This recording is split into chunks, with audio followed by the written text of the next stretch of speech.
Alright, so guys, this was the demo of how you can use your phone to control your laptop. You can control the volume, you can lock your system, or you can put it to sleep. We're gonna build this app from the scratch and we'll be using React and Spring Boot for this. Let's start coding. So first we need to build a project in React. So the command for that is npx create-react-app and the project name. This will build a default project and we'll just cd to the folder and we can directly start the server.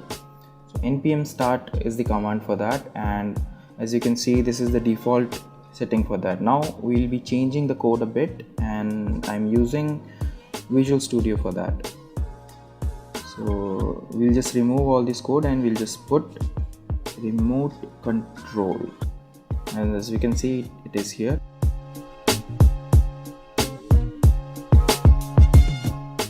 Now we will create a class component called control.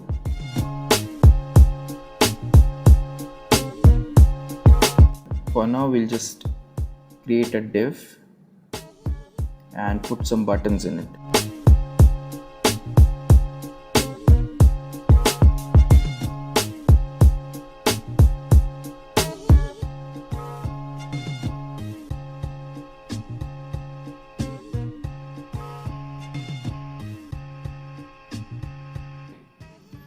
Now we'll create multiple buttons and we'll give them the names.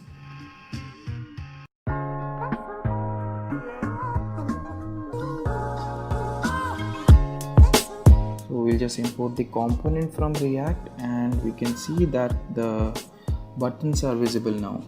Now we'll just add the functions that should be called when these buttons are clicked, and we need to define these functions as well.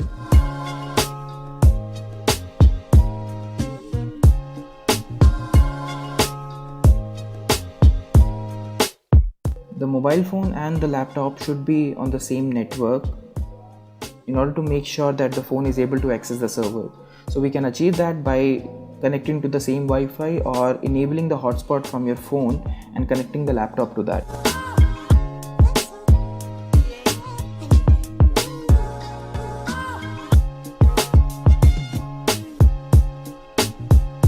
And we'll add another function. This function will take a value and it will call the server with that value.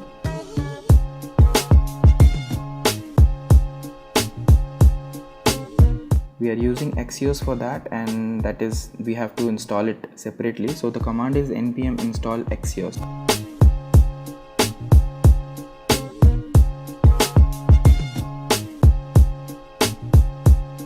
We are using ipconfig to get the IP of the host that should be called for the backend values. So for now we'll just name it as laptop control / whatever value we are passing, and Axios would return a future object. We need to handle both the cases. What happens if it is a successful call and what happens if it is an error call.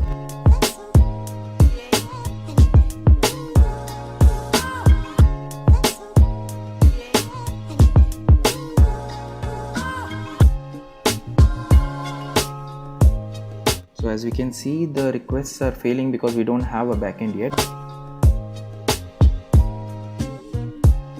So now we are going to use the start.spring.io website.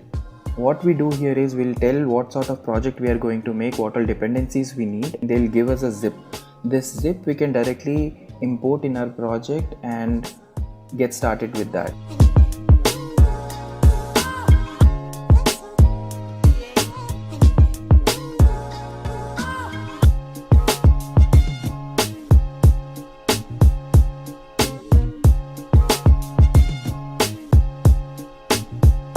We can use any IDE and generate a project with their existing source and select the folder where we have unzipped the folder that we just downloaded. We can leave everything at default, and as you can see, the files are getting downloaded, the dependencies are getting downloaded.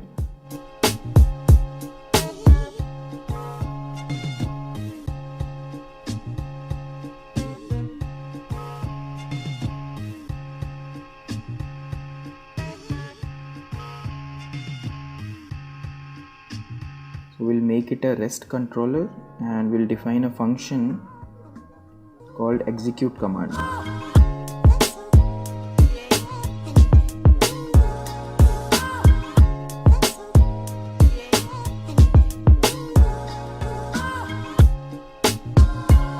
We have to define this function, that this function should be called when a URL resembling this laptop control slash is being called. So we need to define a get mapping for that, and we have to give a cross origin also, so that we are able to call this function from our mobile phone also.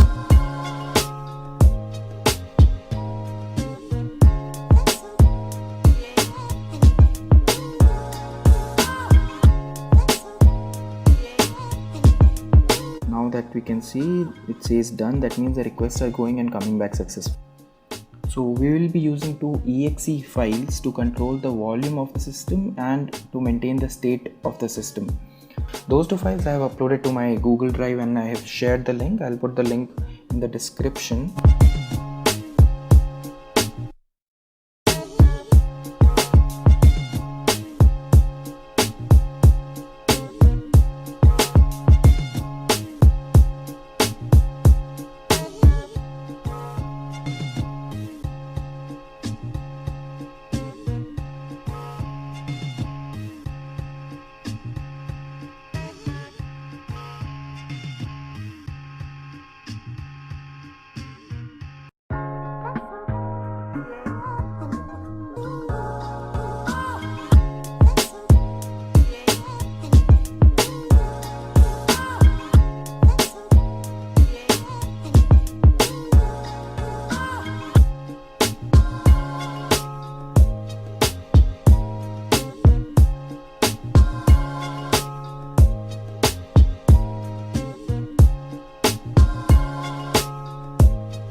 So these are the functions that can be used with the set volume. So if we send plus 10, it will increase the volume by 10. If we send plus 20, it will increase the volume by 20.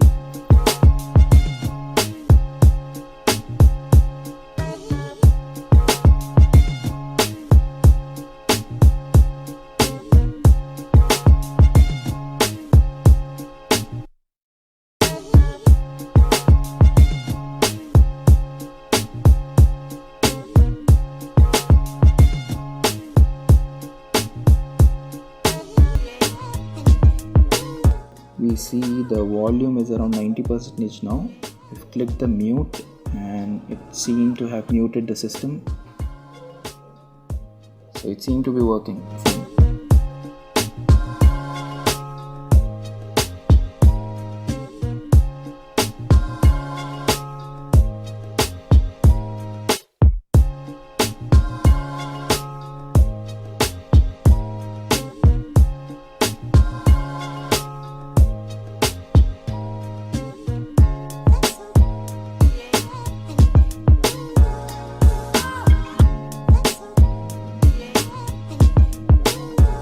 So now we'll be adding lock option here.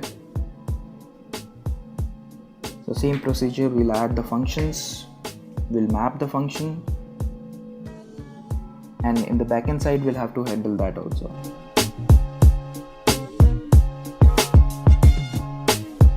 So we're adding another case for locking the system, and this is the command that is used to lock the system. We'll just restart the server and we'll test if it is working fine or not.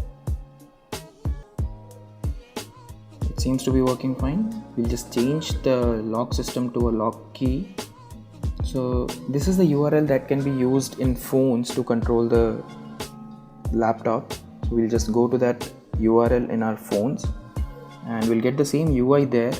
If we click on any button, it should tell the computer to do the corresponding action.